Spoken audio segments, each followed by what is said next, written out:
So hello everyone. तो कैसे हैं आप सब? उम्मीद करता हूँ अच्छे होंगे। और बायोमॉलिक्यूल हम पढ़ रहे थे और बायोमॉलिक्यूल का हमने काफ़ी कुछ कवर कर लिया था, है ना। तो बायोमॉलिक्यूल का जो पिछला वाला लेक्चर था उसकी शायद वॉइस में प्रॉब्लम हो गई थी बीच में, वो मैंने ध्यान नहीं दिया और वो मैं पढ़ाता चला गया, आपको शायद उसमें कुछ समझ में नहीं आया और मेरी आवाज़ भी उसमें चली गई थी।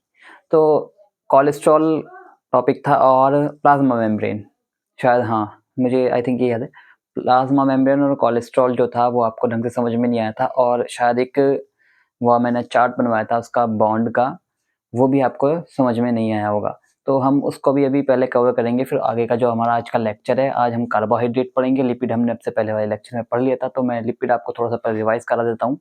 तो लिपिड में हमने जो पढ़ा था फैटी एसिड, मैंने बताया था लिपिड जो है इनसॉल्युबल इन वाटर है, यानी कि हम पानी के अंदर उसको डालेंगे तो पानी में फ्लोट करेगा, वो हाइड्रोफोबिक नेचर होता है।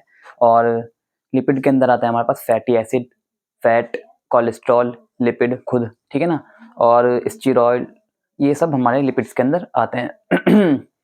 और लिपिड जो था, मैंने थोड़ा बहुत आपको लिपिड के बारे में बताया, मैंने फैटी एसिड से मिल करके बना है। और फैटी एसिड जो है सैचुरेटेड और अनसैचुरेटेड फैटी एसिड होते हैं। फैटी एसिड में आपको सैचुरेटेड और अनसैचुरेटेड के बारे में मैंने आपको पूरा बताया था, आपने अगर वो लेक्चर नहीं देखा तो जाकर के देखिए। और उसके आप मैंने कुछ एग्जांपल्स भी दिए थे। जो अनसैचुरेटेड है उसमें बैंड होता है, किंक और बैंड। और सैचुरेटेड जो होता है उसमें बैंड यानी कि कार्बन कार्बन सिंगल बॉन्ड होते हैं, और अनसैचुरेटेड में कार्बन कार्बन डबल बॉन्ड होते हैं, वहाँ पे किंक आ जाता है, बैंड आ जाता है, ठीक है। तो ये मैंने आपको बता दिया था। फिर उसके बाद मैंने आपको ग्लिसरॉल का स्ट्रक्चर बताया। ग्लिसरॉल से ही हमने बनाया था ट्राइग्लिसराइड, है ना, और डाइग्लिसराइड और मोनोग्लिसराइड, हमने ग्लिसरॉल से ही बनाए थे। ग्लिसरॉल में हमने क्या जोड़ा था, और मैंने उसका एक जनरल स्ट्रक्चर भी बताया था फैटी एसिड का। General structure, sorry general formula. General formula क्या था हमारे पास, RCOOH, है ना, ये था हमारा, ठीक है। आर रेंज फॉर, मैंने बताया था R range for 1 to 19 carbon, 1 to 19 carbon, ठीक है ना, ये बताया था मैंने आपको। तो इसी से हमने क्या करा, और मैंने ट्राइग्लिसराइड भी बताया था। तो आपने अगर वो लेक्चर नहीं देखा तो प्लीज़ आप वाला लेक्चर देखिए। लिपिड है, मैंने आपको लिपिड काफ़ी कुछ बता दिया था, और उसके अंदर कोलेस्ट्रॉल था, कोलेस्ट्रॉल रह गया था, कोलेस्ट्रॉल हम कवर करेंगे। और कोलेस्ट्रॉल के बारे में मैंने आपको काफ़ी सारी बातें भी बता दी थी। कोलेस्ट्रॉल से हमें हार्ट डिसीज़ वगैरह भी, जितना कोलेस्ट्रॉल लेवल बढ़ता जाता है हमें हार्ट की प्रॉब्लम भी बढ़ती जाती है ना। तो उसके कोलेस्ट्रॉल अगर हार्ट के साइड बढ़ रहा है तो उससे बहुत ज़्यादा प्रॉब्लम हो सकती है, हार्ट अटैक के चांसेस हो सकते हैं, हार्ट फेलियर हो सकता है, हार्ट की मसल्स डैमेज हो जाती हैं।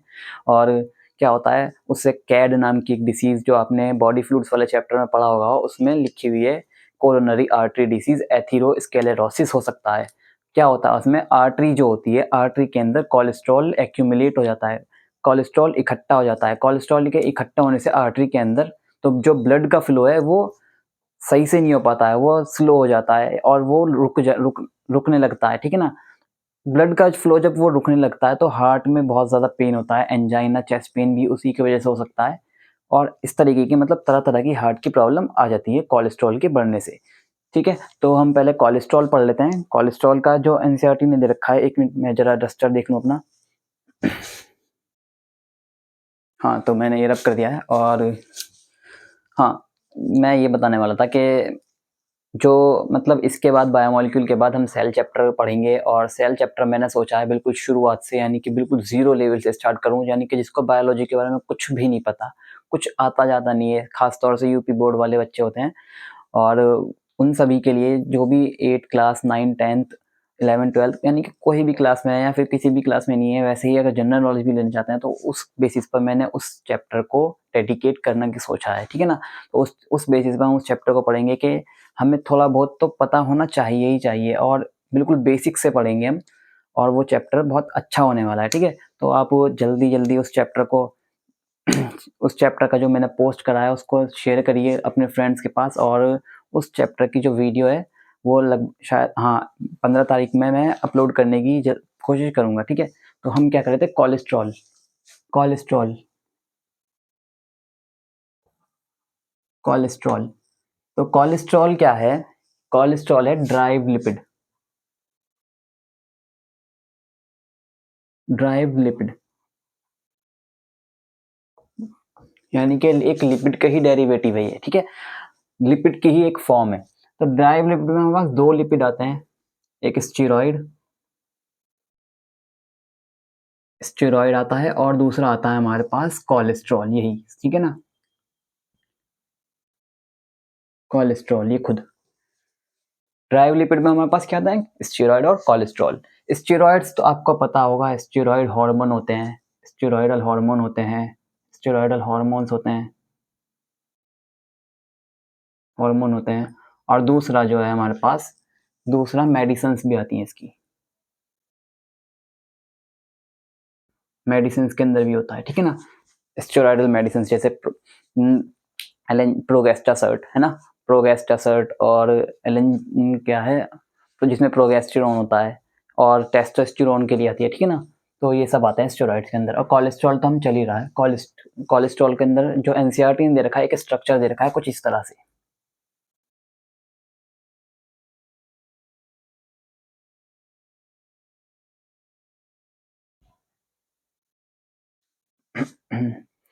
और यहाँ दे रखा है इसने कुछ ऐसे।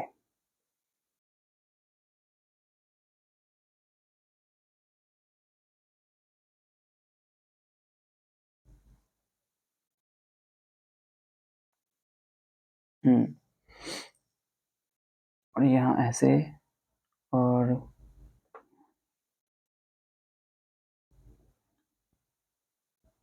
मैं थोड़ा इसको रब कर देता हूँ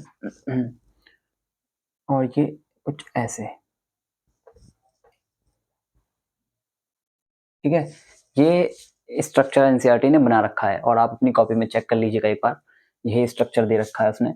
और यहाँ पे लिख दिया कोलेस्ट्रॉल, सॉरी बुक में जो एनसीईआरटी ने बायोमोलिक्यूल वाला है, पेज नंबर है 145, 145 पेज पे डायग्राम दे रखा है राइट साइड में नीचे, ठीक है ना, और उसको लिख रखा है कोलेस्ट्रॉल, कोलेस्ट्रॉल, ठीक है, कोलेस्ट्रॉल इसको लिख रखा है कोलेस्ट्रॉल। थोड़ा सा अब हम कोलेस्ट्रॉल के बारे में एक्स्ट्रा पढ़ेंगे जो एनसीईआरटी ने नहीं दे रखा, लेकिन उसके बारे में हमें थोड़ा पता होना चाहिए, कोलेस्ट्रॉल किस तरह का फैट है, क्या है, और वीएलडीएल क्या है, एचडीएल क्या है, और एलडीएल क्या है, ये कैसे, मतलब किस तरह का फैट है, गुड फैट है कौन सा है, बैड फैट कौन सा है, वेजिटेबल से कौन सा मिलने वाला है, और डेयरी मिल्क वगैरह से क्या मिलने वाला है, ठीक है ना। तो हम इसके बारे में अभी स्टडी करेंगे। तो एक मिनट, थोड़ा शोर आ रहा है, ठीक है। तो हमारे पास एक यहाँ पे ये हो रहा है। तो कोलेस्ट्रॉल को हम दो कैटेगरी में डिवाइड कर देते हैं, कोलेस्ट्रॉल को दो कैटेगरी में डिवाइड कर देते हैं। पहला क्या है हमारे पास? एलडीएल, या फिर कह दो वीएलडीएल, और दूसरा आ जाएगा HDL, HDL. LDL means low density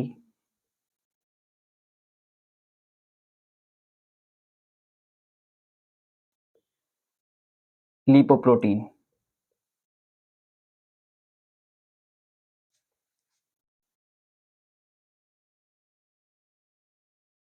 ठीक है, लिपोप्रोटीन। या फिर वी का कर दो वेरी लो, या फिर लगा दो यहाँ पे वेरी लो, वेरी लो, ठीक है ना, वेरी लो या फिर लो। और यहाँ पे आएगा high density lipoprotein, high density lipoprotein, high density lipoprotein, ठीक है ना, ये है इसकी फुल फॉर्म। जो हमारे पास एलडीएल है, क्या है यहाँ पे लिखा? लो डेंसिटी लिपोप्रोटीन, इसी के नाम में सब कुछ लिखा हुआ है। अगर आप इसका नाम ढंग से देखेंगे तो आपको समझ में आएगा क्या है ये, क्या कहना चाह रहा है। लो डेंसिटी लिपो यानी कि लिपिड, लिपिड, लिपोप्रोटीन यानी कि प्रोटीन की और लिपिड की डेंसिटी के बारे में बात चल रही है। मान लीजिए मैं ब्लू पेन से जो दिखा रहा हूँ वो है हमारे पास protein protein protein protein protein protein protein protein protein protein protein protein protein protein, ठीक है ना। तो ये सारा क्या है, प्रोटीन है। कुछ और बीच में भी थोड़ा बहुत, और जो रेड पेन से दिखा रहा हूँ जो रेड पेन से दिखा रहा हूँ वो है हमारे पास लिपिड।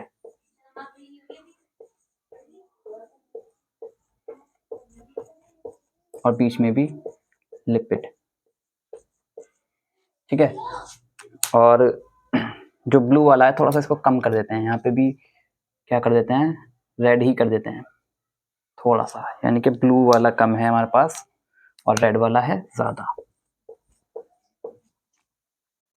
तो ये हो गया हमारे पास क्या है, लिपिड।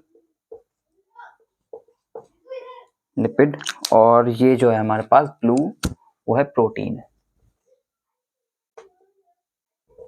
तो यहाँ पर क्या है हमारे पास, यहाँ पर क्या मिल रहा है हमारे पास, जो है यहाँ पर प्रोटीन कैसा है,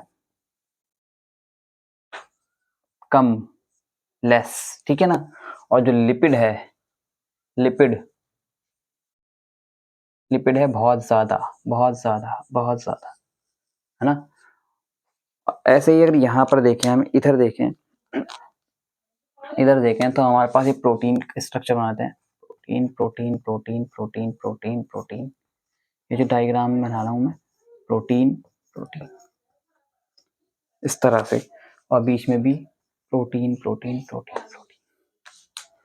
और यहाँ लिख देते हैं थोड़ा बहुत रेड, यानी कि लिपिड। बस ये इतना हो गया लिपिड। तो रेड वाला क्या है हमारे पास, लिपिड, लिपिड। और ब्लू वाला हो गया प्रोटीन। ब्लू क्या है हमारे पास, प्रोटीन।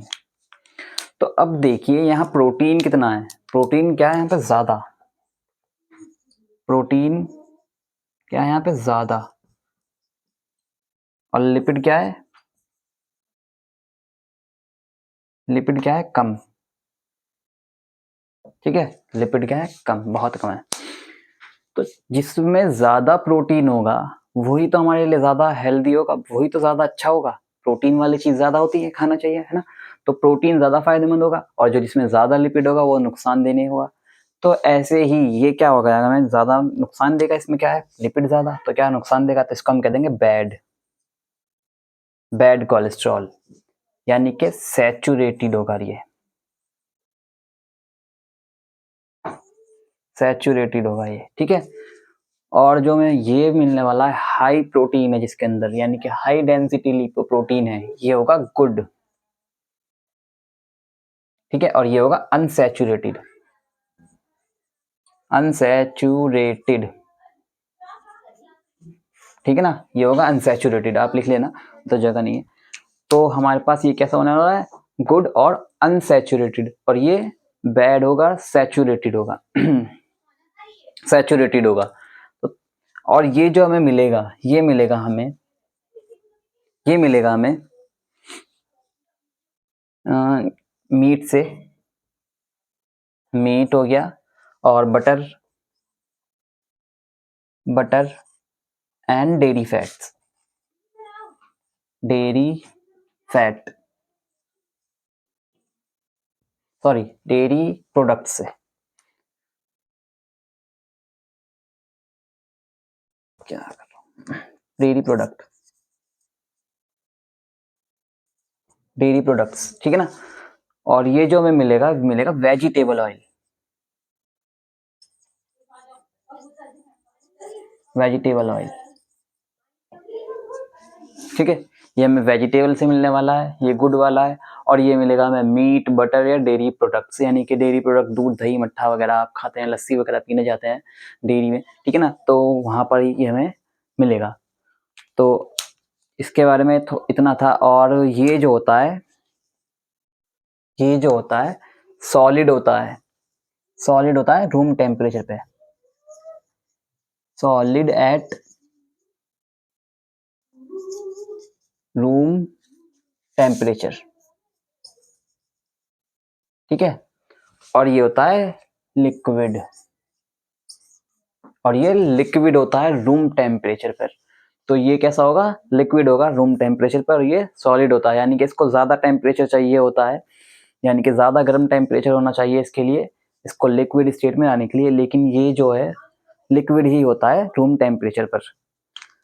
और बस इसके लिए इतना ही था, मैंने आपको इसलिए ये बताया है क्योंकि आप कोलेस्ट्रॉल और इसके बारे में आप थोड़ा पता नहीं होता, बस इसके बारे में एनसीईआरटी ने एक नाम दे रखा है कोलेस्ट्रॉल के बारे में, और क्या बता रखा है, और एक स्ट्रक्चर दे रखा है, ठीक है। और इससे होता है हमें जो एलडीएल फैट है, ये इंपॉर्टेंट है, जो पॉइंट बता रहा हूँ मैं, इससे होता है हमें CAD, coronary artery disease, coronary artery disease,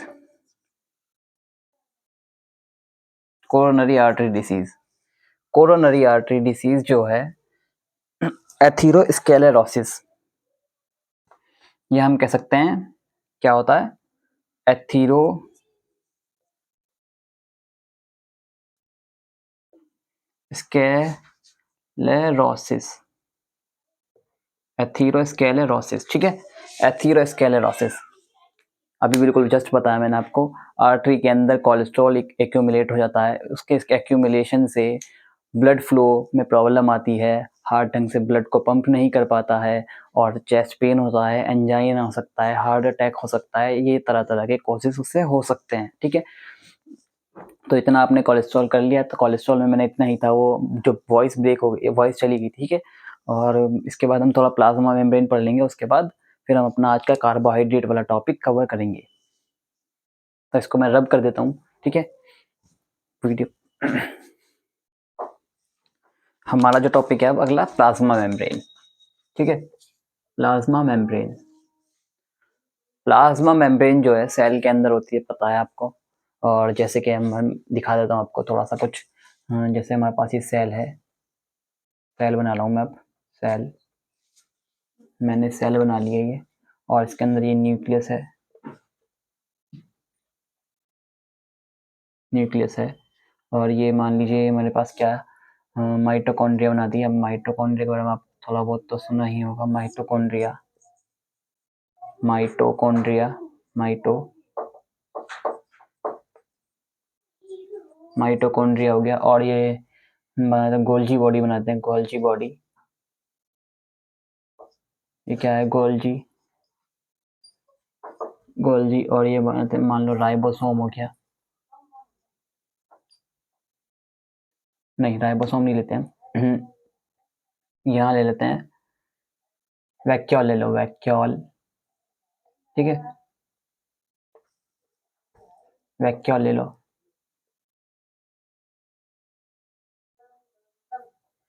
vacuole ले लेते हैं, ये वैक्यूल हो गया। तो इस तरह से हमारे पास सेल के अंदर ऑर्गेनेल्स होती हैं, और सेल की क्या है, ये प्लाज्मा मेम्ब्रेन हो गई।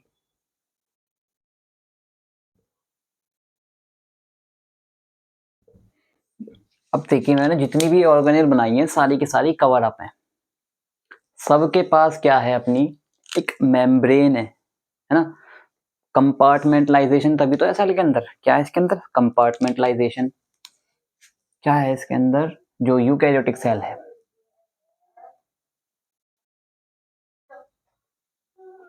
यूकैरियोटिक सेल, क्या है इसमें, compartmentalisation.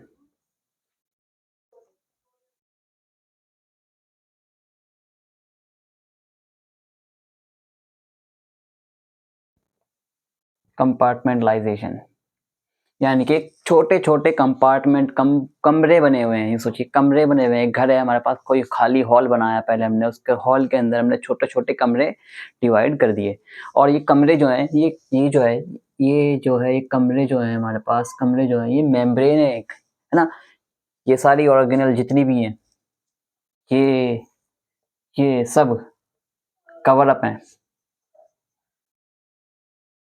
Cover covered by membrane, membrane, ठीक है ना, मेम्ब्रेन कवर्ड किससे, मेम्ब्रेन से। और ये जो प्लाज्मा मेम्ब्रेन है, जो मैं इसका स्ट्रक्चर बताऊंगा, यही सारी के सारे जितनी भी ऑर्गेनेल्स हैं हमारी, सभी ऑर्गेनेल्स वैसी ही एक उसी प्रकार की, यानी कि उसी तरह से बनी हुई मेम्ब्रेन से कवर्ड हैं। और जो हम प्लाज्मा मेम्ब्रेन अब पढ़ने वाले हैं, अब मैं प्लाज्मा मेम्ब्रेन के बारे में थोड़ा सा आपको दिखा देता हूँ। प्लाज्मा मेम्ब्रेन कैसी होती है, मैंने फर्स्ट ही लेक्चर में बताया था, फॉस्फोलिपिड बाइलेयर होती है। फॉस्फोलिपिड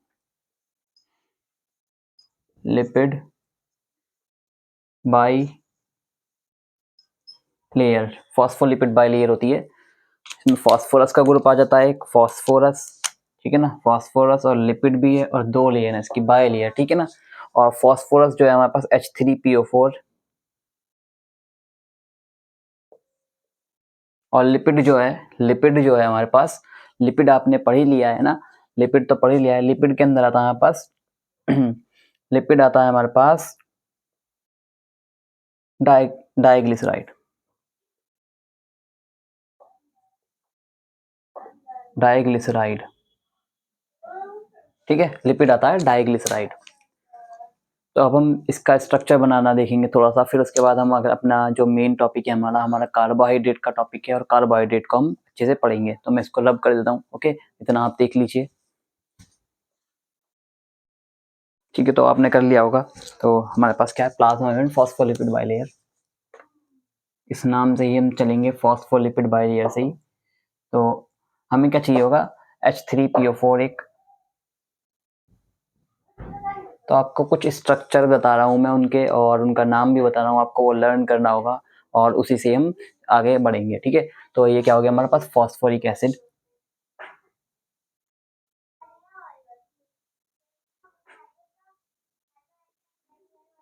ठीक है। और फिर हमें चाहिए डाइग्लिसराइड,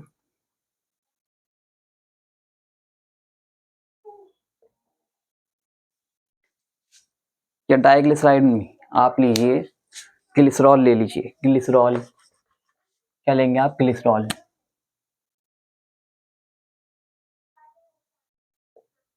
ग्लिसरॉल, ठीक है। और एक ले लेते हैं हम फैटी एसिड, फैटी एसिड। और एक स्ट्रक्चर एक और चाहिए हमें बस, वो है हमारे पास, एक मिनट में जरा चेक कर लूं क्या था। तो ग्लिसरॉल का स्ट्रक्चर फॉर्मूला क्या है हमारे पास, ग्लिसरॉल कैसे बनता है हमारे पास, 1 2 3 कार्बन, ठीक है, और CH2OH, CHOH, CH2OH। एक मिनट, थोड़ा शोर हो रहा है, मैं जरा, हाँ अब थोड़ा शांति है, शोर बहुत है यहाँ पर। और फैटी एसिड जो है हमारे पास, फैटी एसिड है COOH, और यहाँ आ जाएगा R, ठीक है। और यहाँ फॉस्फोरस, इसको खोलेंगे अगर हम, तो हमारे पास आ जाएगा डबल बॉन्ड O, और ये OH, OH, OH। तो हम इन सबको जोड़ करके क्या बनाएंगे, प्लाज्मा मेम्ब्रेन। और एक ग्रुप और चाहिए हमें, कोलिन, कोलिन, ठीक है ना। कोलिन ग्रुप का जो फॉर्मूला है हमारे पास, CH3, CH2N, पॉजिटिव N के ऊपर, और यहाँ पर आ जाएंगे 4 बॉन्ड, क्योंकि नाइट्रोजन के 4 बॉन्ड है, तो इस पर क्या आ जाएगा, positive charge, CH3, CH3, CH3, ठीक है ना, ये आ जाएगा हमारे पास। और अब हम इन सबको जोड़ेंगे और क्या बनाएंगे, फॉस्फोलिपिड बाइलेयर प्लाज्मा मेम्ब्रेन की, ठीक है ना। तो कैसे, सबसे पहले हमें उठाना है इसे, ग्लिसरॉल को उठाइए, सबसे पहले ग्लिसरॉल को ले लीजिए, ग्लिसरॉल को हम लिख लेते हैं यहाँ पे,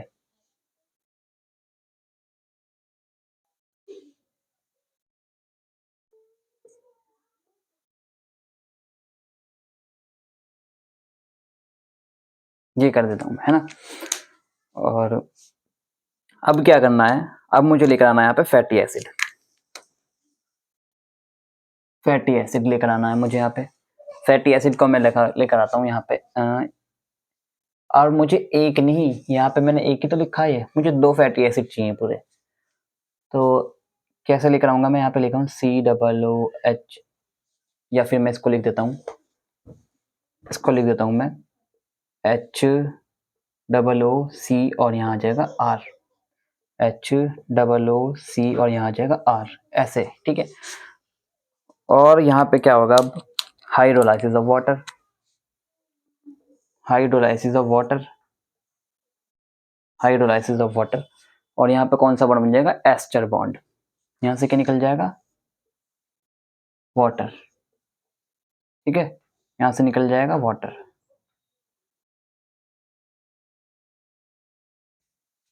दोनों में से। और यहाँ पे कुछ इस तरह का बॉन्ड बना देंगे हम।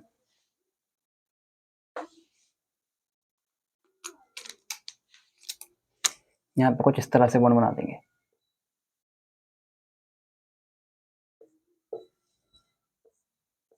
कुछ इस तरह से बॉन्ड बन जाएगा, ठीक है। और ये वाला जो है, मैं इस वाले को स्ट्रक्चर को ले लेता हूँ नीचे, नीचे, ठीक है, नीचे। नीचे क्यों ले रहा हूँ, इसका एक रीजन है, या फिर इधर ले लेता हूँ, चलिए इधर ले लेता हूँ। यहाँ था OH। अब यहाँ लेकर आता हूँ मैं, सबसे पहले लेकर आता हूँ, फिर उसके बाद जो लेकर आता हूँ मैं फर्स्ट, और ये हो गया सेकंड, और ये होता है थर्ड। अब लेकर आऊंगा मैं फॉस्फोरिक एसिड, फॉस्फोरिक एसिड,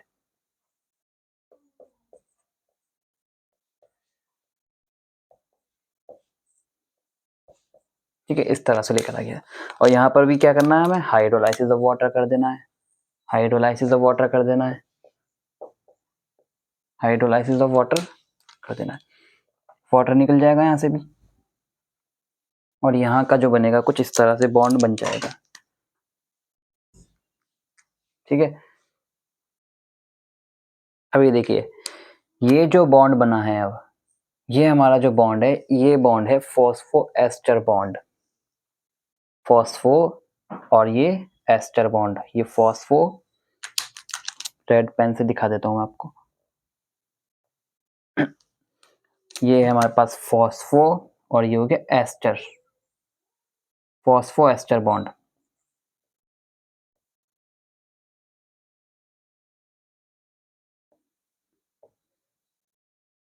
और ये बहुत ज़्यादा इम्पोर्टेंट है, बहुत बहुत ज़्यादा। इसके ऊपर क्वेश्चन आते हैं, DNA के अंदर होता है, ये RNA के अंदर होता है, और ATP के अंदर भी ये हमें मिलता है, और इसके ऊपर बहुत ज़्यादा क्वेश्चन आते हैं, तो इसलिए आप इसको याद रखिएगा, ठीक है।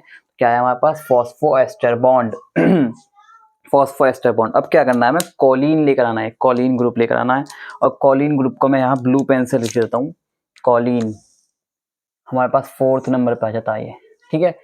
उठा कर लाता हूँ मैं इसको, और यहाँ लगा देता हूँ, और मैं इसको लिख देता हूँ यहाँ पे CH3, CH2, और यहाँ आ जाएगा नाइट्रोजन, और ये इस तरह से CH3, CH3, CH3, और नाइट्रोजन पे पॉजिटिव चार्ज, और यहाँ पर भी हाइड्रोलाइसिस ऑफ वाटर हो जाएगा, और यहाँ बॉन्ड बन जाएगा CH2 और ये OH, ठीक है, इस तरह से बन जाएगा। और ये हमारा एक बन गया है प्लाज्मा मेम्ब्रेन का स्ट्रक्चर। प्लाज्मा मेम्ब्रेन हमारे पास, मैंने आपको बताया, इस तरह से होती है, फर्स्ट ही लेक्चर में मैंने आपको बताया था।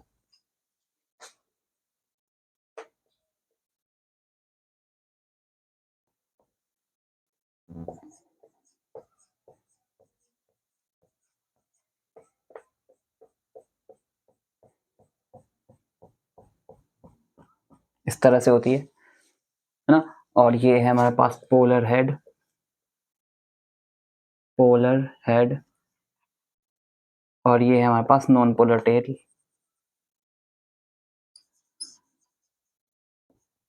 नॉन पोलर टेल, ठीक है। और जो हमारे पास एज अ टेल की तरह वर्क कर रही है, अब टेल की तरह वर्क करेगी, ये है हमारे पास non polar tail, non polar tail, ठीक है। और ये बन जाएगा हमारे पास पोलर हेड, यही है हमारे पास पोलर हेड। ये रहा इसके ऊपर पोल, पॉजिटिव चार्ज, और नॉन पोलर टेल, ठीक है ना, ये दोनों हुई इसकी टेल। तो ये हमारे पास प्लाज्मा मेम्ब्रेन। और अगर हम देखें तो हमारे पास कोई सेल है, ठीक है, ये सेल ले ली मैंने, सेल, मैंने आपको क्या बताया था जब मैंने लिपिड वाला लेक्चर लिया है अभी, तो मैंने लिपिड में बताया था लिपिड होता है हाइड्रोफोबिक इन नेचर, यानी कि वाटर से डरता है, फोबिक फोबिया, ठीक है। और हाइड्रोफिलिक यानी कि लव करना। तो हमारे पास हाइड्रोफिलिक क्या होता है, फॉस्फोरस वाला ग्रुप, और फोबिक क्या होता है, लिपिड वाला ग्रुप। तो हमारे पास जो सेल है, सेल के अंदर क्या है, साइटोप्लाज्म, साइटोप्लाज्म, साइटोप्लाज्म होता है सेल के अंदर। और सेल के बाहर क्या होता है, सेल के बाहर भी क्या होता है, प्लाज्मा, हमारा ब्लड होता है, और ब्लड के अंदर प्लाज्मा होता है, ठीक है। तो क्या है, प्लाज्मा, प्लाज्मा, सेल के बाहर प्लाज्मा, सेल के अंदर साइटोप्लाज्म, सेल के अंदर साइटोप्लाज्म। अब मान लीजिए मैंने क्या करा, ये सेल इस तरह से, सेल की जो मेम्ब्रेन है मैंने ऐसे बना दी, और ये होगी इसकी टेल, ये होगी इसकी टेल। तो ये जो पोलर हेड है, पोलर हेड, ये बाहर की तरफ हो गया, यानी कि सेल को जो बाहर से था वाटर, प्लाज्मा यानी कि वाटर, साइटोप्लाज्म, प्लाज्म, प्लाज्म यानी कि वाटर, है ना। तो बाहर का जो वाटर था उससे तो हाइड्रोफोबिकली यानी कि क्या आ गया हमारे पास, फॉस्फोरिक ग्रुप आ गया। कौन सा ग्रुप आ गया, फॉस्फोरस। बाहर का जो वाटर था उसके लिए क्या आ गया, फॉस्फोरिक ग्रुप।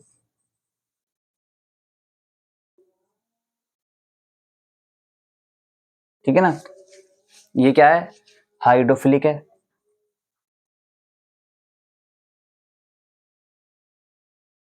हाइड्रोफिलिक है ये, यानी कि क्या है, ये लव इन वाटर, लव करता है वाटर से। और ये जो है हमारे पास हाइड्रोफोबिक है। लेकिन अगर हम देखें, अगर सेल इसी तरह से अरेंज हो जाती पूरी, इस तरह से हमें दिखाई दे रही है, अब मान लीजिए ये पूरी की पूरी सेल ऐसे चल रही है, ऐसे, ये सेल की मेम्ब्रेन इस तरह से हो जाती, तो सेल के अंदर भी तो साइटोप्लाज्म है, सेल के अंदर भी तो वाटर है। तो जो हमारे पास ये टेल्स हैं, नॉन पोलर टेल्स हैं, इसको भी तो वाटर से फोबिया है। तो इसलिए हमारी सेल की जो मेम्ब्रेन है इस तरह से अरेंज्ड है।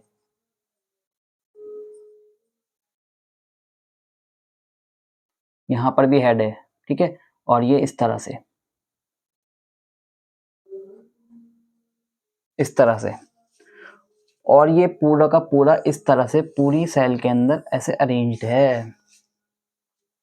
और यहाँ पर भी, यानी कि यहाँ यहाँ यहाँ पर भी फास्फोरस का ग्रुप हो गया, यहाँ पर भी फास्फोरिक ग्रुप हो गया, और अंदर क्या हो गई, नॉन पोलर टेल। यहाँ पर हेड आ गया, पोलर हेड, और यहाँ पर होगी नॉन पोलर, यहाँ पे क्या होगी, नॉन पोलर टेल। तो इस तरह से सेल का जो स्ट्रक्चर है वो, सेल की जो, सेल की मेम्ब्रेन का जो स्ट्रक्चर है वो अरेंज्ड है, ठीक है ना। और इसके बाद हम अपना कार्बोहाइड्रेट कर लेंगे, ये सेल मेम्ब्रेन बस यहीं तक है और इसमें ज़्यादा कुछ नहीं है।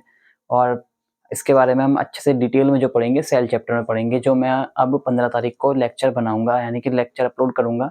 वो बहुत ज़्यादा इंपॉर्टेंट होने वाला है, बहुत बेसिक से पढ़ाऊंगा उसे मैं, आप ज़रूर पढ़िएगा और उसको ज़्यादा से ज़्यादा शेयर करने की कोशिश करिएगा, ठीक है। तो मैं इसको रब कर देता हूँ, इसको कर लीजिए आप। तो हमारी अब क्या हेडिंग होने वाली है, कार्बोहाइड्रेट, ठीक है। कार्बोहाइड्रेट्स, जो कार्बोहाइड्रेट्स होते हैं वो आप रोज ही लेते हो डाइट में लगभग, यानी कि मीठा जो होता है, मीठा खाते हैं आप, वो कार्बोहाइड्रेट ही है ना। कार्बोहाइड्रेट की ही फॉर्म है वो। शुगर जितनी भी है, ग्लूकोज, फ्रक्टोज, है ना, कार्बोहाइड्रेट है। सैकराइड्स, मोनोसैकराइड, पॉलीसैकराइड, ये सब कार्बोहाइड्रेट है। ऑलिगोसैकराइड। तो कार्बोहाइड्रेट्स जो हैं इसके बारे में आप लिख लीजिए, क्या है, sweet in taste, sweet in taste, except, except polysaccharide, polysaccharide.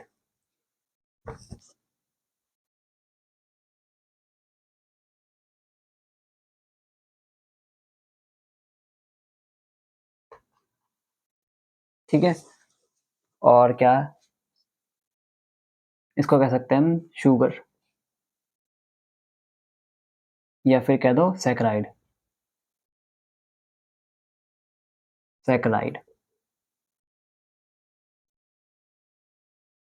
और क्या है हमारा इसका सेकंड पॉइंट जो है, सेकंड पॉइंट है इसका contain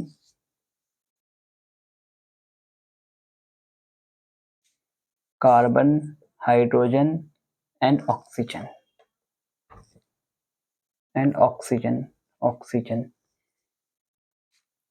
and functional group are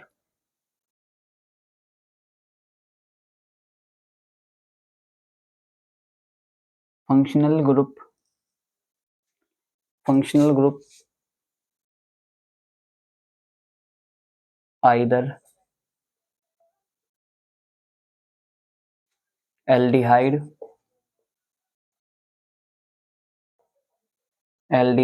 first and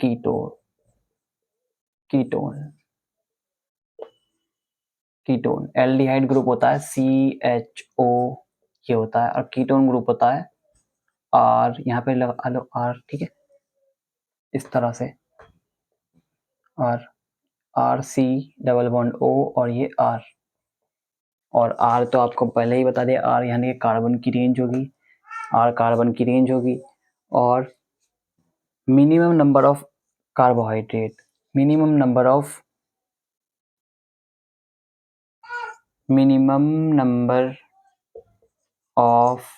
carbohydrate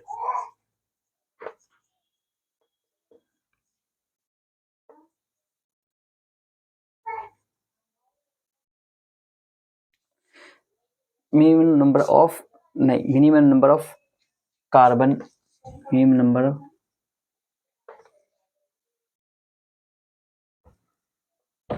minimum number of carbon is 3, यानी कि मिनिमम नंबर जो होंगे इसके अंदर कार्बन, यानी कि 3 कार्बन से स्टार्ट होगा ये, है ना। एक मिनट मैं इसको थोड़ा ढंग से देख लेता हूँ क्या है, मैं आपको लिखवा देता हूँ। हाँ ठीक है, minimum number of carbon in carbohydrate, ऐसे लिख लीजिए, इन कार्बोहाइड्रेट, कार्बन पूरा लिखते हैं, कार्बन इन कार्बोहाइड्रेट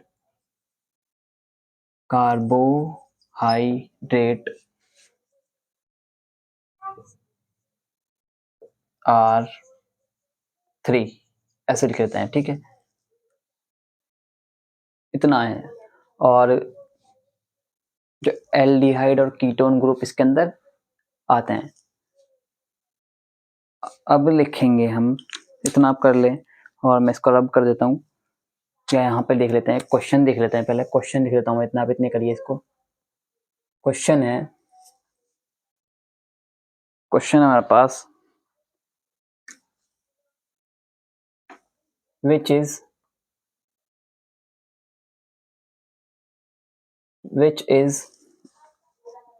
मैं चेक कर लेता हूँ थोड़ा,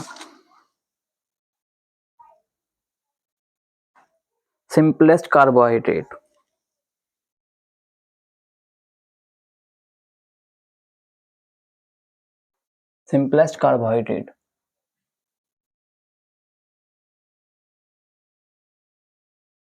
which is simplest carbohydrate,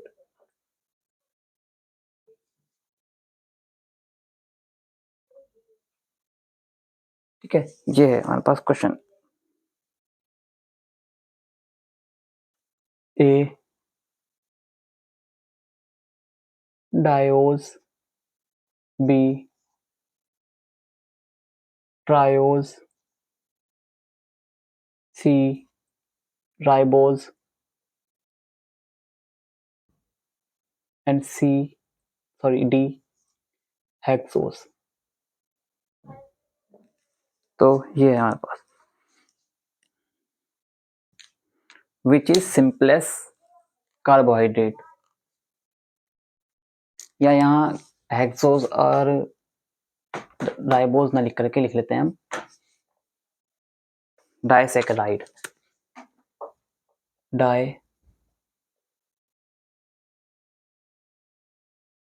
disaccharide and D ट्राइसैकेराइड।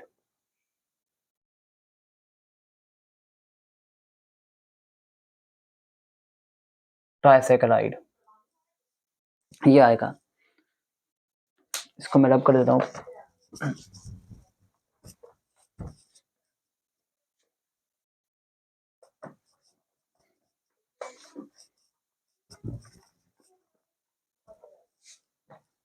Carbohydrate हमारे पास 3 कैटेगरी में डिवाइड करे हुए हैं, ठीक है। और सबसे पहले आएगा मोनोसैकेराइड।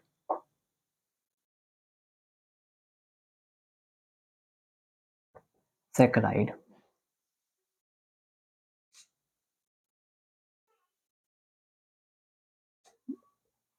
डाइसैकेराइड, बस मैं इतना ही लिखूंगा, और ट्राइसैकेराइड, सॉरी ओलिगोसैकेराइड, ओलिगो और पॉलीसैकेराइड, ठीक है। ओलिगोसैकेराइड और पॉलीसैकेराइड। जो मोनोसैकेराइड है ये स्टार्ट होता है 3 कार्बन से। कितने? 3 कार्बन से। जैसे कि हमारे पास triose, tetrose, pentose, hexose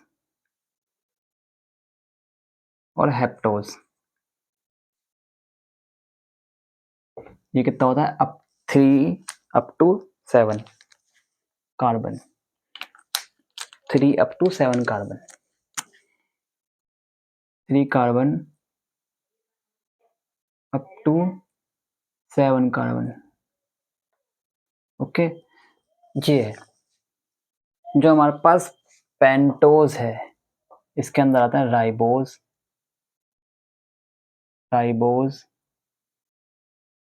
and deoxy ribose वगैरह वगैरह, ठीक है ना। Ribose and deoxy ribose,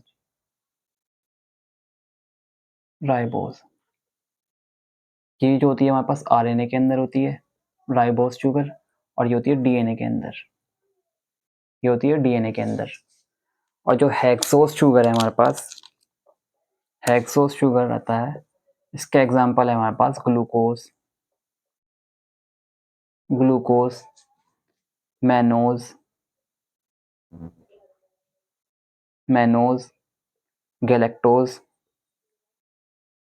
galactose और फ्रक्टोज, ठीक है, ये आते हैं। और जो ओलिगोसैकेराइड है, इसके अंदर आता है हमारे पास डाइसैकेराइड।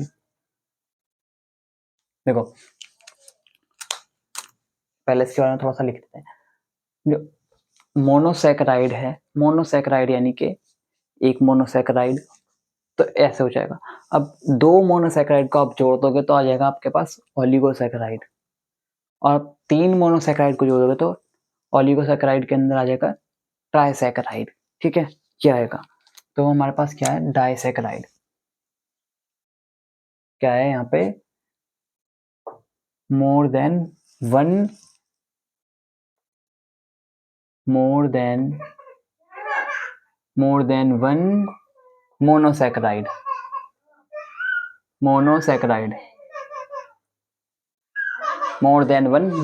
एक मिनट, थोड़ा शोर हो रहा है। हाँ ठीक है, मोर देन वन मोनोसैकेराइड, इतना ही लिखूंगा, ठीक है, मोनोसैकेराइड। तो इसके अंदर पहला आता है डाइसैकेराइड।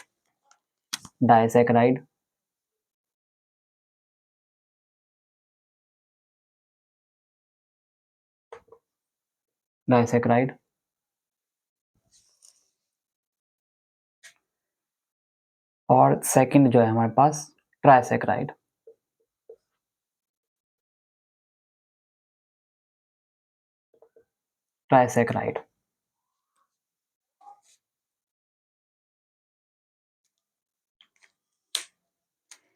आपको दिख तो रहा है या मैंने कुछ सही से नहीं लिखा? एक बार मैं चेक कर लेता हूँ, है ना। हाँ, मैंने थोड़ा सा बड़ा करके लिख दिया है वो, क्योंकि ढंग से चमक नहीं रहा था। तो क्या है हमारे पास डाइसैकराइड और ट्राइसैकराइड। जो डाइसैकराइड है हमारे पास उसके अंदर आते हैं, उसका एग्जांपल है हमारे पास, इसका एग्जांपल आता है लैक्टोज, क्या है लैक्टोज, लैक्टोज, सुक्रोज और माल्टोज, माल्टोज, माल्टोज, ठीक है ना, ETC, ये इसके एग्जांपल हैं। जो पॉलीसैकराइड है, पॉलीसैकराइड है, इसके बारे में हम बहुत अभी स्टडी करेंगे अच्छे से। पॉलीसैकराइड के अंदर भी दो आते हैं, पॉलीसैकराइड के अंदर स्ट्रक्चरल पॉलीसैकराइड और एक स्टोरेज पॉलीसैकराइड, है ना। तो इसको अभी मैं नहीं बता रहा, इसको ऐसे ही लिखा रहने दीजिए, क्योंकि इसके बारे में हम अच्छे से आगे पढ़ेंगे। पहले हम इन दोनों को आज कवर कर लेते हैं और पॉलीसैकराइड जो है उसको अगली क्लास में लेने की कोशिश करेंगे। ओके, तो इस क्वेश्चन को अभी यहीं रहने दीजिए, इस क्वेश्चन को अभी देखते हैं हम। तो मैं इसको रब कर देता हूँ।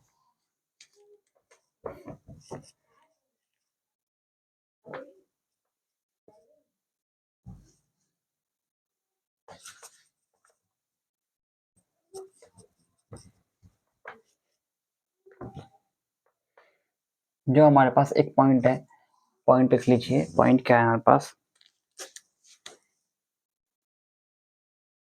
Note point. जो हमारे पास ट्रायोज है, ट्रायोज,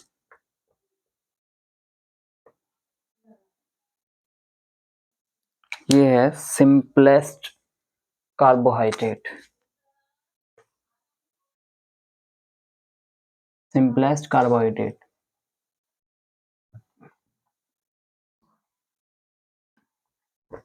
ठीक है। तो इसका आंसर क्या आ जाएगा, ट्रायोज। अगला क्वेश्चन लिखिए, अगला क्वेश्चन है, को रब करके लिख देता हूं मैं। अगला क्वेश्चन है हमारे पास,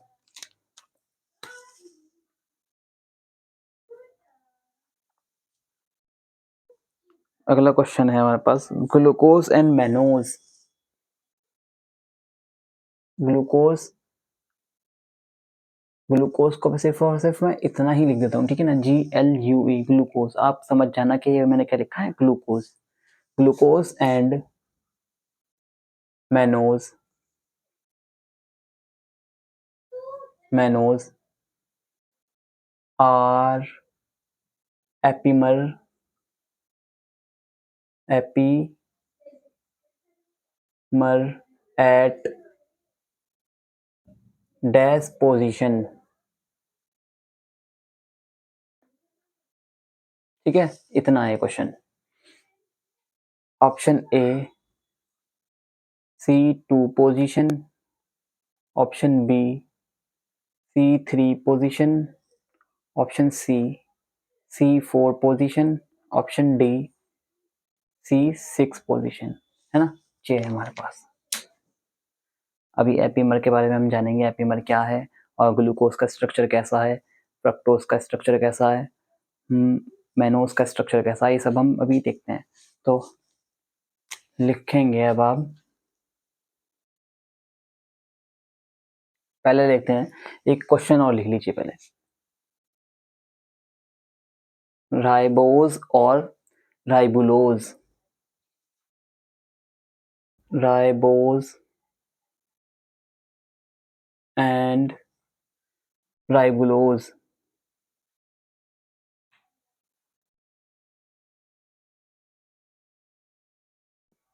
राइबुलोज,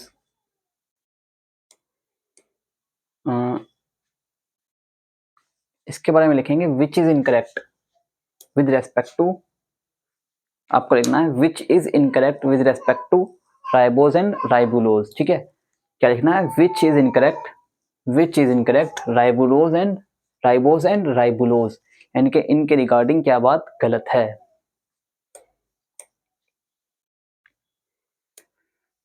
ए है हमारे पास, ए है हमारे पास CHO एंड दूसरा है हमारे पास R C double bond O R, ठीक है, ये आ जाता है। बी ऑप्शन है हमारे पास, बी के अंदर है हमारे पास aldehyde, aldehyde and keto group, and C option is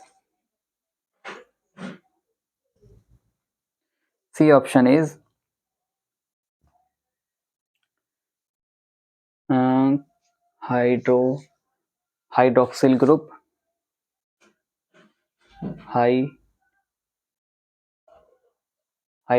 group, hydroxyl and carbonyl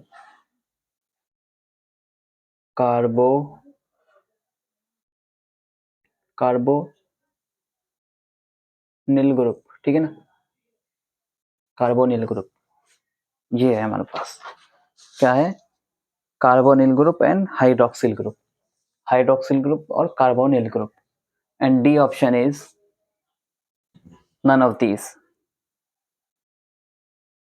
these. तो ये क्वेश्चन अभी लिखा रहने देंगे, इस क्वेश्चन के ऊपर वर्कआउट करेंगे। अभी हम क्या पढ़ रहे हैं, अब हम पढ़ रहे हैं ribose end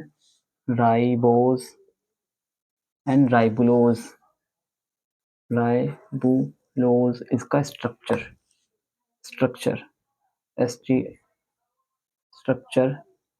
of ribose and ribulose.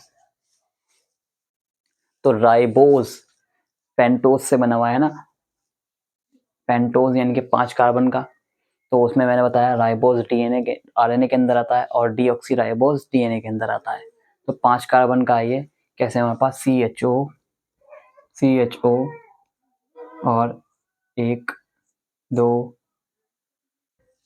3 4 और ये 5 कार्बन आप ऐसे लिख देंगे, ठीक है जी। और यहाँ क्या करना है, अब आपको यहाँ लगाना है आपको OH और OH और OH और H और ये CH2OH, इतना कर लेंगे, ये है इसका स्ट्रक्चर। और इसको देखेंगे अगर हम, राइबुलोज का जो है हमारे पास, राइबुलोज में आएगा यही बिल्कुल CH2OH,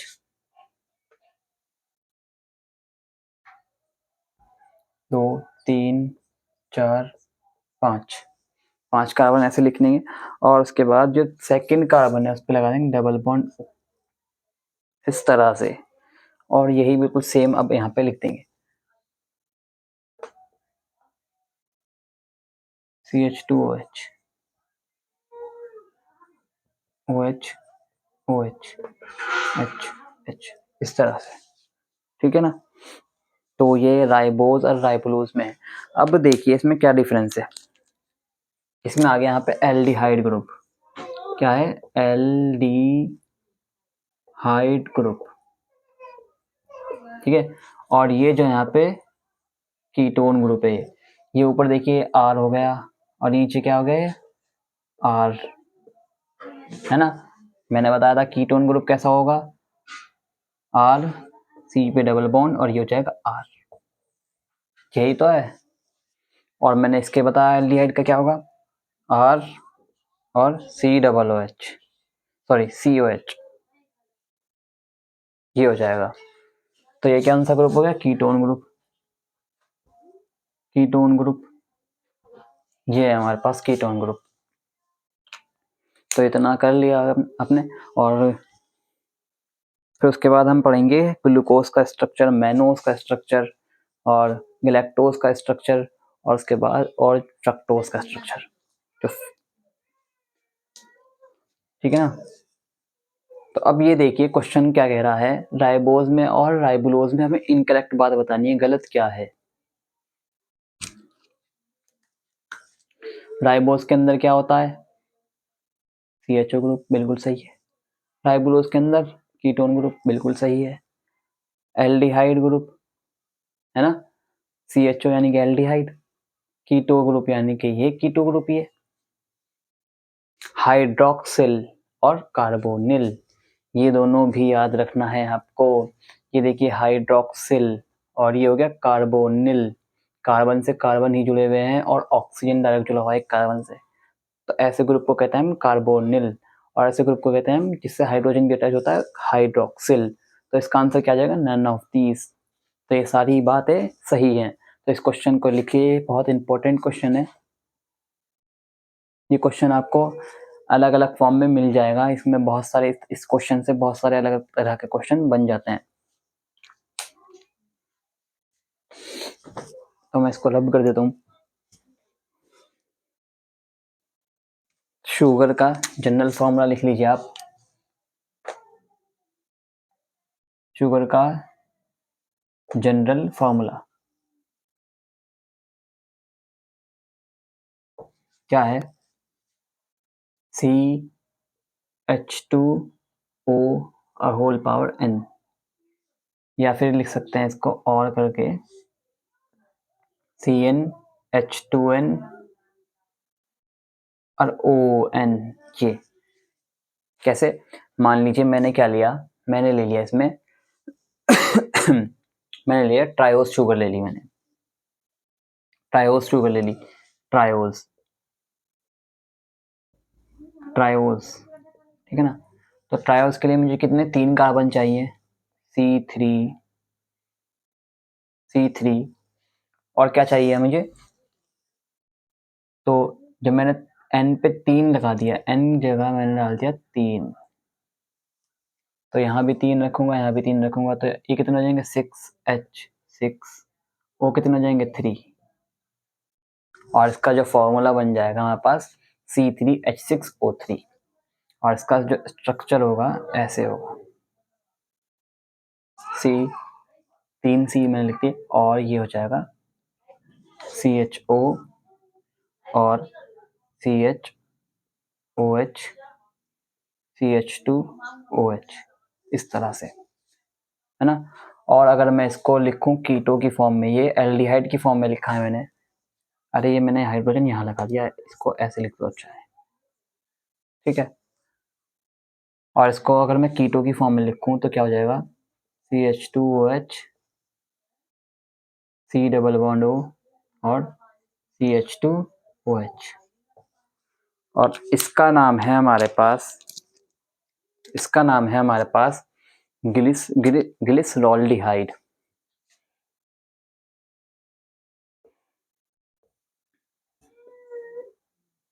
ग्लिसरॉल्डिहाइड,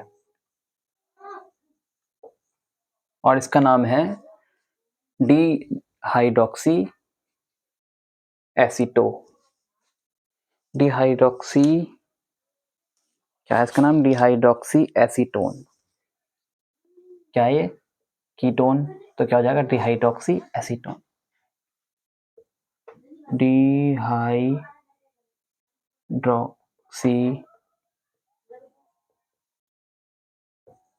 एसीटोन। और ये दोनों नाम, नाम स्ट्रक्चर नहीं कह रहा मैं, नाम, ये दोनों नाम बहुत बहुत बहुत ज्यादा इंपॉर्टेंट हैं।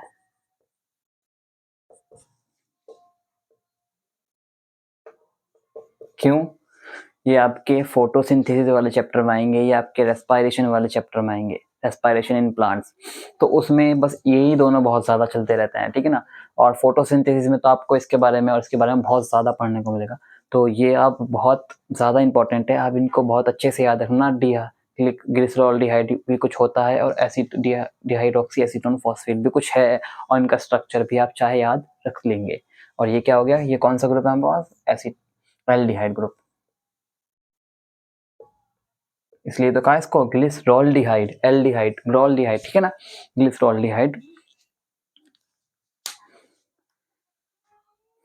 और अब जो है हम डालेंगे, जनरल फॉर्मूला भी देख लिया हमने, अब हम बनाएंगे ग्लूकोज, मैनोज, गैलेक्टोज और फ्रक्टोज का structure. Glucose, glucose, mannose, mannose, और गैलेक्टोज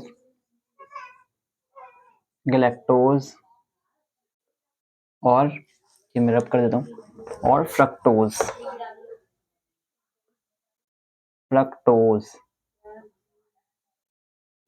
ठीक है ना। ये आ गया, थोड़ा शोर हो रहा है, मैं ज़रा इसको बंद कर देता हूँ। ग्लूकोज के स्ट्रक्चर के लिए हमें क्या, हमारे पास मैंने बताया आपको अभी ओलिगोसैकेराइड के अंदर और मोनोसैकेराइड के अंदर मैंने हेक्सोस शुगर के अंदर बताया था। हेक्सोस शुगर के अंदर क्या क्या आ रहा है हमारे पास, ग्लूकोज, मैनोज, गैलेक्टोज और फ्रक्टोज हेक्सोस शुगर के अंदर आता है। मोनोसैकेराइड है ये सब। और अब क्या मैं इसको बनाएंगे, स्ट्रक्चर बनाना देख रहे हैं, और जब 6 कार्बन आएंगे तो क्या हम इस फॉर्मूले के जरिए हम इसको लिखेंगे, क्या हमारे पास 6 कार्बन का आइए तो क्या आ जाएगा, C6H12O6 C6H12O6 C6H12O6 C6H12O6 इसका स्ट्रक्चर फॉर्मूला तो यही हो जाएगा। और इसमें क्या है, एल्डिहाइड। चलिए ये एल्डिहाइड वगैरह भी एक लाइन छोड़ दीजिए, ये हम पहले स्ट्रक्चर बनाएंगे अपनी कॉपी में ऐसे ही, चाहे आपकी कॉपी कैसी भी हो उसमें ही आप इन चारों को एडजस्ट करिए, आराम से आ जाएंगे। छोटा छोटा बनाइए, ठीक है। तो क्या है हमारे पास 6 कार्बन लेंगे, A1 2 3 4 5 6 1 2 3 4 5 6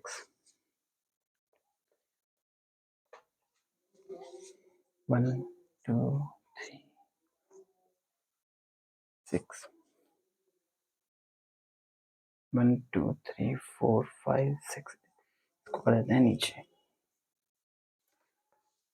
1 2 इस तरह से। और क्या है यहाँ पे, सबसे पहले एल्डिहाइड ग्रुप लगाते हैं CHO, ठीक है। और यहाँ क्या करेंगे हम, यहाँ लिखेंगे हाइड्रोजन और यहाँ लिखेंगे OH, यहाँ लिखेंगे OH, फिर यहाँ वापस से OH OH OH CH2OH, ये ऐसे बनेगा। तो ग्लूकोज का स्ट्रक्चर इस तरह से बनेगा, ठीक है। और हमारा जो मैनोज है इसमें भी क्या आएगा, CHO एल्डिहाइड ग्रुप। और इसमें हम क्या करेंगे, ये जो हमने यहाँ, ये देखिए इनकी ये पोजीशंस याद रखनी है। जो मैंने यहाँ आपकी बार OH लगा रखा है, इसको पलट देंगे, OH कहाँ लगा देंगे, इधर, और हाइड्रोजन कर देंगे यहाँ पर, और बाकी सब बिल्कुल एज इट इज ग्लूकोज की तरह उतार दें। कैसे कर रखा है इसमें ग्लूकोज में, ऐसे ही, ठीक है। सॉरी, यहाँ पे हाइड्रोजन आएगा,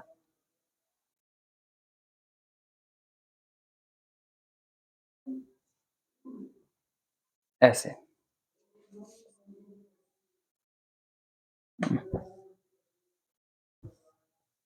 HOH,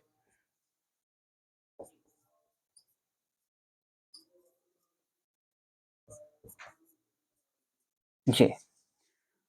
और जो हमारे पास गैलेक्टोज है इसमें भी CHO आएगा।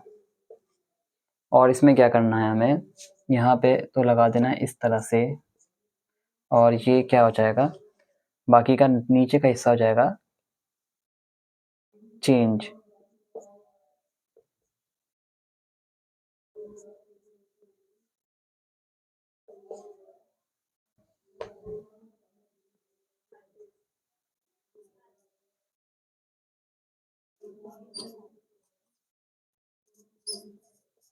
इस तरह से, ठीक है। ये जाएगा हमारे पास गैलेक्टोज के लिए। और जो फ्रक्टोज है वो पूरा ही चेंज हो जाएगा। फ्रक्टोज के अंदर आएगा कीटोन ग्रुप।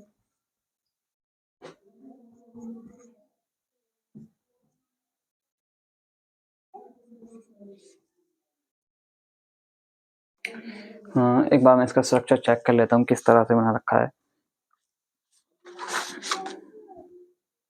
ठीक है।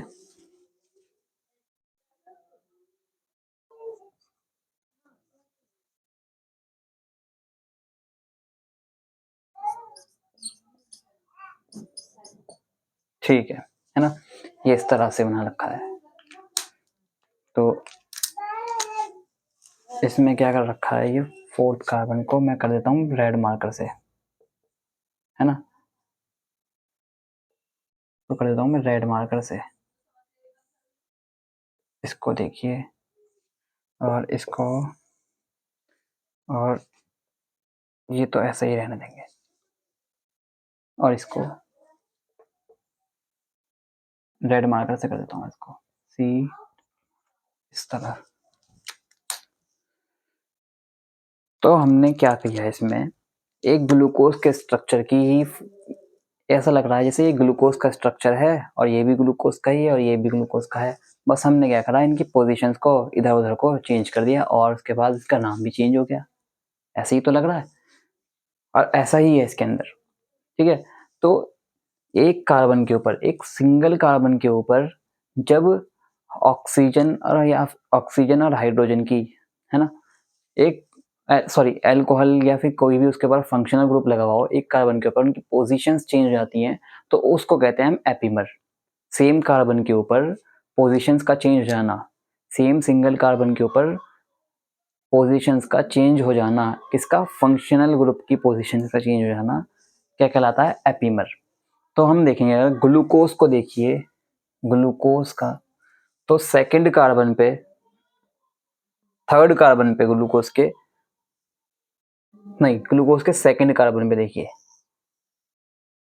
और इसके सेकंड कार्बन पे देखिए, ठीक है, मैनोज के। और ग्लूकोज के जो थर्ड कार्बन है, फोर्थ कार्बन है,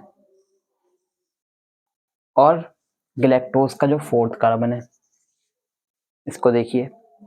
तो इसमें क्या है, पोजीशंस अलग अलग हैं, है ना? तो ऐसे ही हमारा ये क्वेश्चन बना हुआ है, ग्लूकोज और mannose are epimer at dash position. तो कौन सी पोजीशन पे है ग्लूकोज और मैनोज में, सेकंड पोजीशन पे है, तो हमारा आंसर क्या हो जाएगा, ए।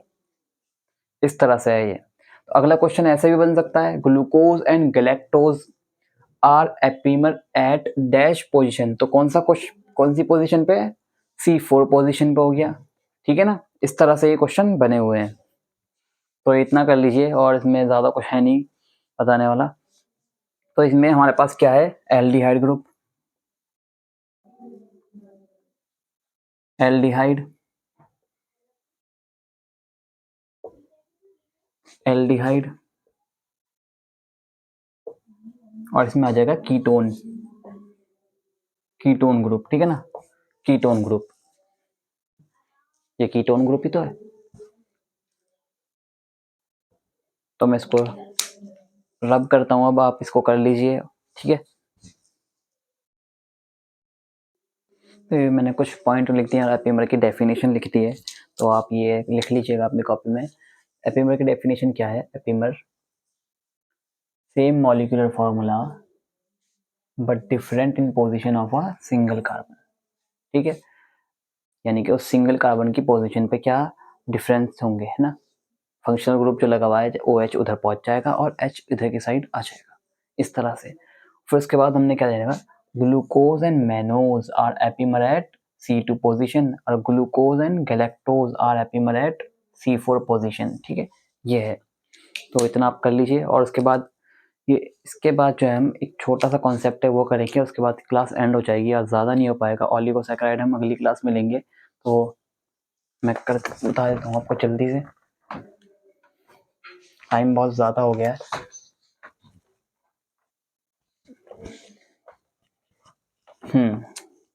ये देखिए, अगर हमारे पास एक इस तरह की रिंग आ जाती है,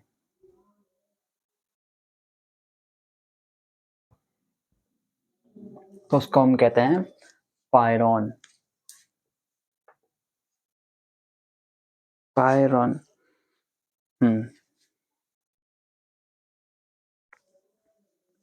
ठीक है, और अगर हमारे पास इस तरह से रिंग आ जाती है,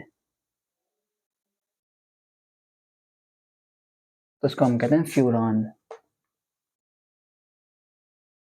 फ्यूरान, ठीक है।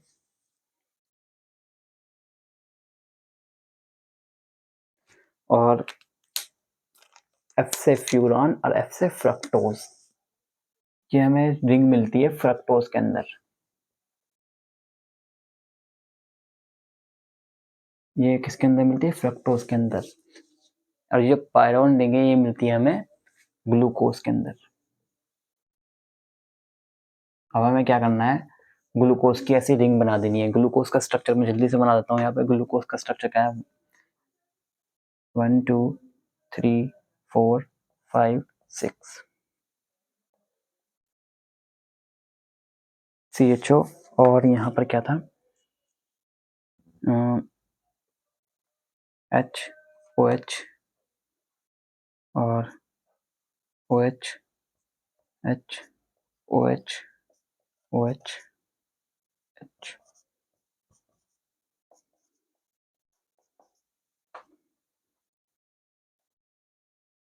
इस तरह से है ग्लूकोज का स्ट्रक्चर, है ना। तो अब क्या करना है? देखिए, जो 5th पोजीशन वाला कार्बन है इसका 1 2 3 4 5 और 6, जो 5th पोजीशन वाला कार्बन है, ये क्या करता है? इसको हमें क्या करना है? इस 6th कार्बन की रिंग को हमें लेके ऐसे इस डायरेक्शन में मोड़ना है ना। ऐसे हमें इसको मोड़ देना है। इसके साथ हमें ऐसा कुछ ऐसा मजाक करना है कि इस कंडीशन में आ जाए। तो अब इस कंडीशन में आने के लिए इसको क्या करना पड़ेगा? जो 5th पोजीशन वाला कार्बन है, ये कहता है इससे, इस 1st पोजीशन वाले कार्बन से, है ना, कि मैं तेरे साथ बॉन्ड नहीं बनाना चाहता। OH से कहता है मैं तेरे साथ बॉन्ड बनाना नहीं चाहता, और ये बनाने की कोशिश करता है इसके साथ बॉन्ड। तो क्या करता है ये अपना OH को, मैं मान लो इस तरह से कर देता हूँ इसको। इसका जो OH है, मैं थोड़ा बॉन्ड बड़ा करके दिखा देता हूँ आपको, और ये आ जाता है यहाँ पर, यही बना देते हैं इस तरह से, है ना। और ये वाला कार्बन क्या करता है?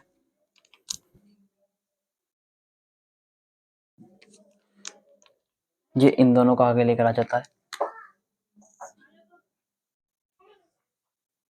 और यहां से क्या होगा?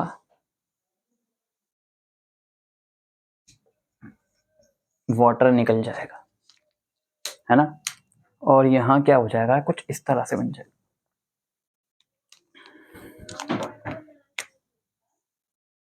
और ये रिंग जो कुछ हमें दिखाई देने वाली है, फिर इस तरह से दिखाई देगी।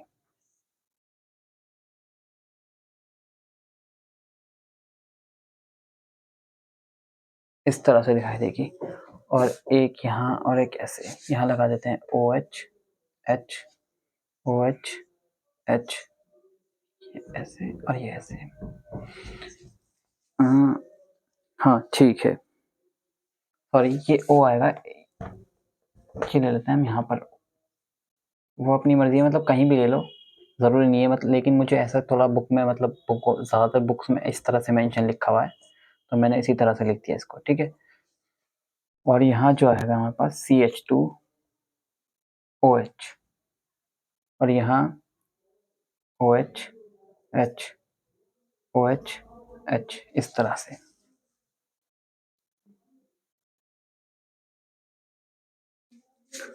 सॉरी, ये आएगा यहाँ पर H और यहाँ आएगा OH और यहाँ H। ये तो ग्लूकोज का स्ट्रक्चर हमारे पास जो रिंग फॉर्म में दिया हुआ है वो ऐसे दिया हुआ है, और ये इसको हम कह सकते हैं पायरॉन, है ना। ग्लूकोपायरॉन, ग्लूको यानी कि ग्लूकोपायरॉन। तो इस स्ट्रक्चर को हमने क्या नाम दे दिया? ग्लूकोपायरॉन। तो आज का लेक्चर बस यहीं तक था। पायरॉन, पायरॉन या फिर ग्लूकोपायरानोस, पायरा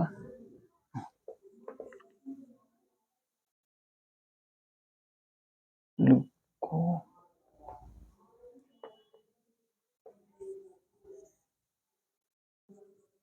ग्लूकोपायरानोस, ठीक है ना। तो आज का लेक्चर यहीं तक था, और थोड़ा बड़ा हो गया है लेक्चर ज़्यादा, तो उसके लिए माफ़ी चाहता हूँ और आगे से थोड़ा छोटा ही यानी कि थोड़ी छोटी क्लास रहेगी और ज़्यादा से ज़्यादा कवर करने की हम उसमें कोशिश करेंगे। Thank you.